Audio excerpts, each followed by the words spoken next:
दर्जा. अरे गर्वाने देतो त्याला बापाचा दर्जा. कारण एकटाच माझा भीमराव 33 कोटी देवांना पुरून उरलेला होता.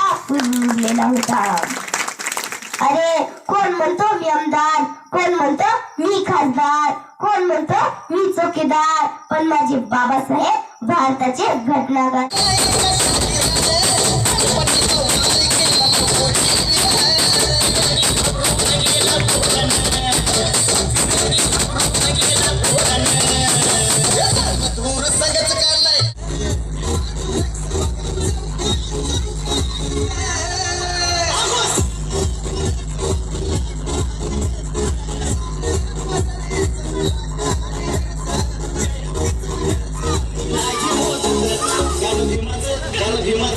भीमाचं गाणं डीजे लावा.